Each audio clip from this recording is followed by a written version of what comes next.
This is unbearable. How could anyone tolerate this horror?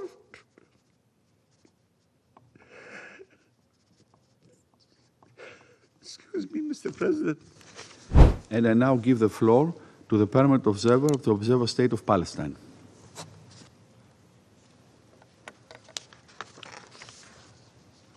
Mr. President, I thank you for convening this meeting and thank UN Special Coordinator Sigrid Kaag for her important briefing and her efforts. I also express our deep appreciation to Dr. Ferouz Sidwa for his compelling briefing, for his service to save wounded Palestinians, especially children in Gaza, and for his appeals for an end to this brutal war on our people. Let me also reiterate our support and gratitude to the Secretary General, Mr. Guterres, to Tom Fletcher, to Mr. Lazzarini, and many others, including the heroic staff of the UN in defending, serving, and saving lives at the expense of theirs. Mr. President, there is cruelty in the bombardments, cruelty in the wanton destruction, cruelty in the blockade, and even cruelty in the distribution of very limited aid.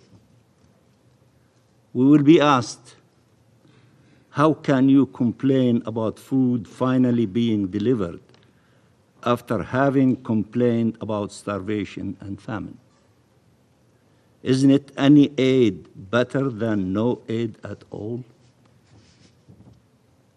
Who said these should be our choices? The doomed fate of our people. A full blockade against an entire civilian population, including 1 million children, depriving them of food, water, medicine, shelter, or a system of aid that is degrading, discriminatory, limited to food and limited in quantity, and which aims at the forcible displacement of the population and at facilitating the unlawful seizing of land. Do you know how we know this is the objective? Israeli officials are openly telling the world that this is their intention. Statement after statement, threat after threat. After seeing starvation used as a weapon of war, now we see aid being used as a weapon of war. Should we remain silent because the alternative is worse?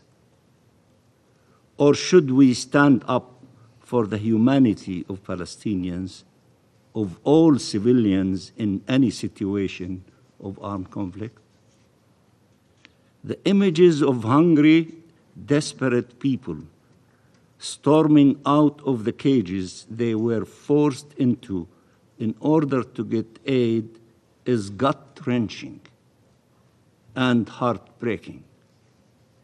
These are people, human beings, deprived of water, food, medicine for so long and hanging to life by a thread.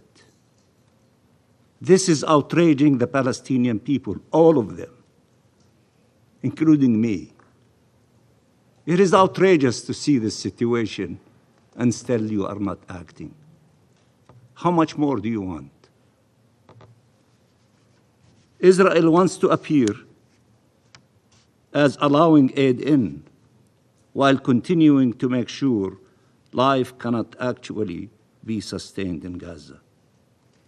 If Israel wanted aid in, it would open the crossings and allow humanitarian aid to enter immediately and fully.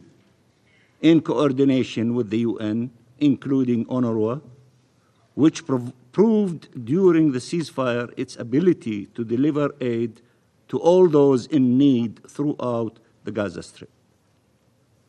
The UN plan, with its proven capacity on the ground, remains the only viable plan to deliver aid in line with the humanitarian obligations and principles, and it has all necessary safeguards, if that is the true concern.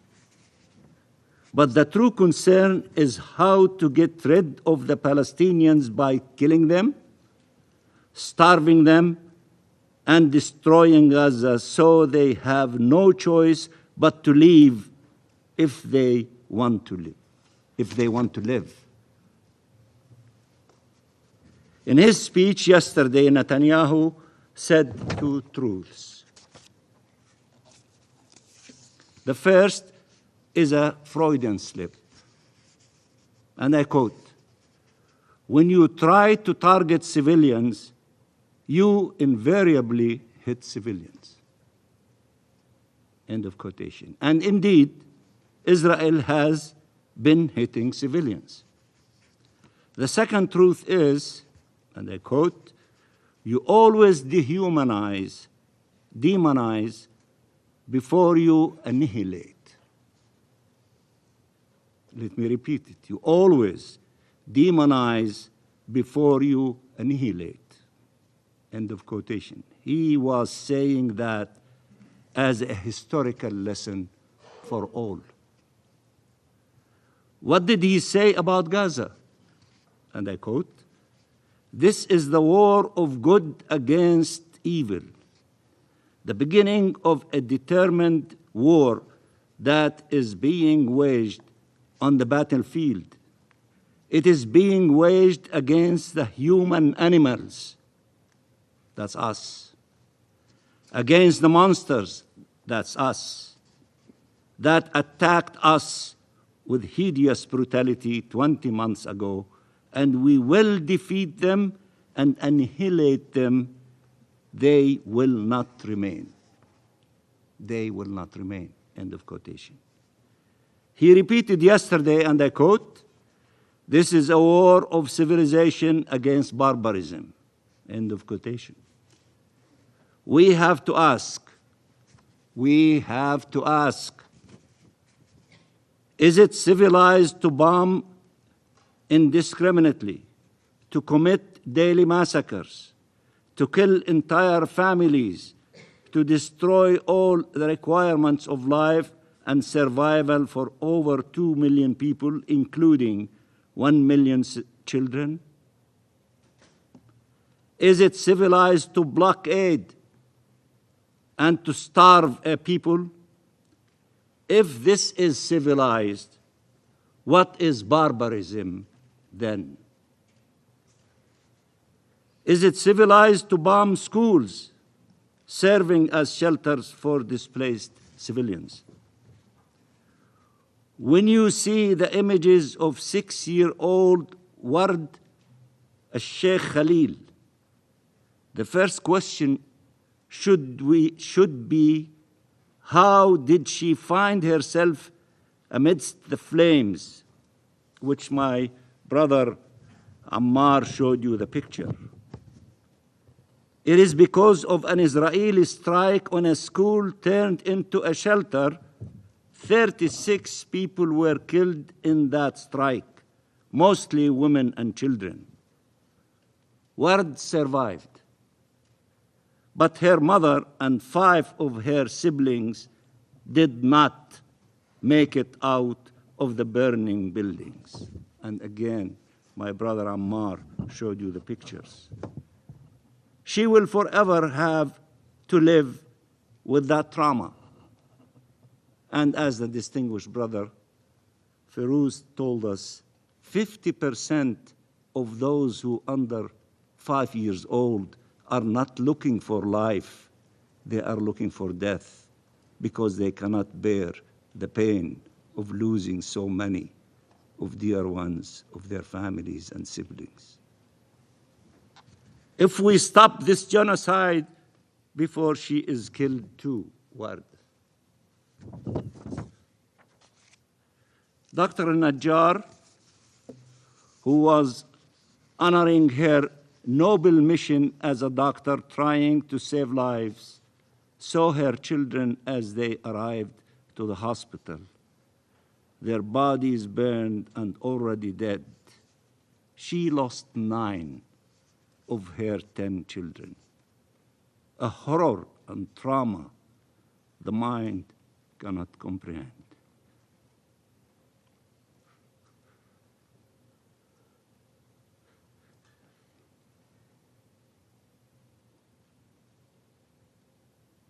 The heart cannot withstand.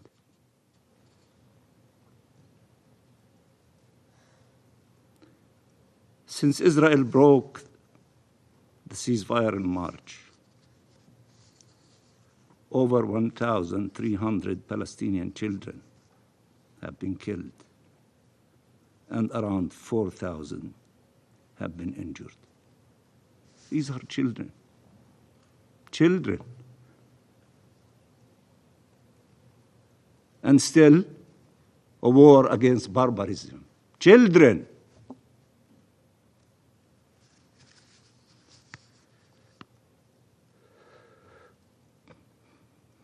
Dozens of children are dying of starvation. The images of mothers embracing their motionless bodies, caressing their hair, talking to them, apologizing to them. It's unbearable. How could anyone tolerate this sorrow?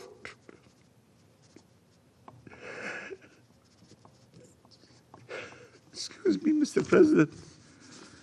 I have grandchildren. I know what they mean to their families.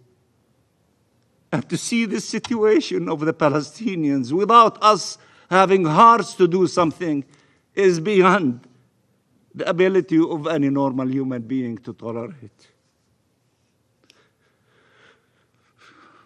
Flames and hunger are devouring Palestinian children. This is why we are so outraged as Palestinians everywhere, the 14 millions of us in the occupied territories, in the diaspora, in the refugee camps, in far places, all the way to California and in between. We love our children. We love our people. We don't want to see them going through this tragedy and this savage attacks by those who claim the virtues of fighting against barbarism. But Netanyahu mocks claims of starvation in Gaza, despite the overwhelming evidence. And what proof does he rely on? That Israel takes thousands of prisoners and photograph them half naked, and that you can see they are not starving. He is speaking of the prisoners parked in trucks by the hundreds, or in the open last winter and the one before, including children. More inhumane and cruel treatment, more dehumanization, more disregard for basic human decency. Netanyahu claims that Israel is supplying the population with essential requirements: food, water, medicine. That's why he, and I quote him, that's why you didn't have mass starvation at all, he says.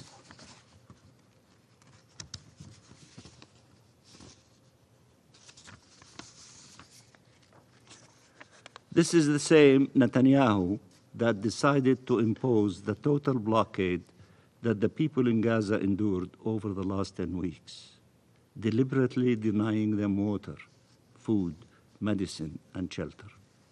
This is the same Netanyahu who congratulated Smotrich, who after the decision of allowing some aid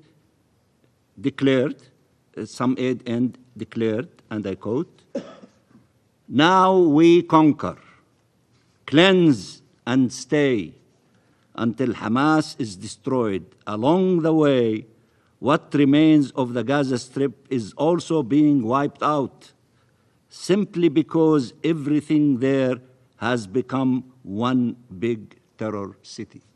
End of quotation. The same Smotrich who spoke of the expansion of Israel's border on all fronts, inciting the crowd of Israeli extremists storming the streets of the old city of Jerusalem and Al-Haram al-Sharif on the so-called Jerusalem Day. Smotrich shouted, "Are we afraid of the world occupation," meaning thinking of the situation there? He shouts, "Are we afraid of the world?" The crowd answered, "No, we are not afraid." "Are we settling the land of Israel? Are we liberating Gaza?" The crowd cheered. Netanyahu said the objective of this destruction, Netanyahu said that the objective of this distribution mechanism was to have a sterile zone in the south of Gaza where the entire population can move. And he has repeatedly said that Israel wants to depopulate Gaza, calling it voluntary migration, the code name for ethnic cleansing, and to take control of Gaza. So what should we all do? Pretend we cannot see? We cannot hear? Netanyahu is asking us not to believe his own statements, not to believe that the actions he took actually took place. He is asking you to redefine all of international law to fit Israeli crimes, to enable these atrocities. He is asking you to accept, to bargain with people's lives and with our existence as a nation, and with peace and security for all in our region. He wants to define the terms at the expense of everybody else. His political survival relies on it. We all know this. We have known it for a long time. Nearly 200,000 casualties between killed, injured, and have been the consequence of this. So what should be condemned? Genocidal statements and actions, or statements and actions to prevent the genocide? What should we condemn? There should be no character assassination of those who stand against these brutal policies, while those behind them are never held to account. We should see the truth. We should see clearly. For our part, our position is clear and unequivocal. Nothing can justify attacking civilians, whether Palestinians or Israelis. Double standards no more. We are human beings. We are proud Palestinians. We sit around this table. We should be treated exactly like everybody else. Not to see what you want to see in the mirror and to ignore the obvious, the huge elephant in the room, the Palestinian people. Be fair. Use one stick of measurement. We are like the rest of you, all of you. Don't have a system of measurements for one group and pretend the others do not exist. We do exist. And although I love Mansour, the Palestinian artist, who my sister, Sigrid referred to him, we will never wither away, we will not go as Palestine. Although he said in that famous artwork that he see that Palestine is withering away. But he probably was referring to settlements and other issues. But I can assure you, we are rooted in Palestine more than the olive trees, the Roman ones, rooted in Palestine. We will never go away. We will not wither away. We are staying in our homeland, and we will attain our inalienable rights, hopefully sooner than later. Okay. For our part, our position is clear and unequivocal. Nothing can justify attacking civilians, whether Palestinians or Israelis. We reject dehumanization and double standards. Palestinian lives are not less important, less sacred, less worthy of protection. Mr. President, President Trump, together with Egypt and Qatar, is making every effort towards a permanent ceasefire that could end the killing, release hostages and prisoners, begin to end the horrific humanitarian situation, lead to the withdrawal of Israeli forces. The Palestinian Authority is ready to fully assume its responsibilities in the Gaza Strip, both in terms of governance and security, with international support and presence. President Trump said he wants to see peace prevail in the region. That is the Trump plan, not the distorted version promoted by Netanyahu to pursue the war.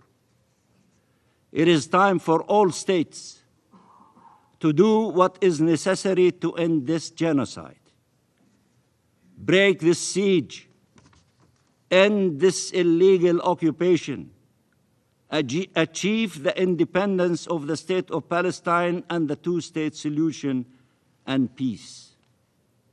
That will be for the benefit of all states and all peoples, Palestinians and Israelis and the entire region.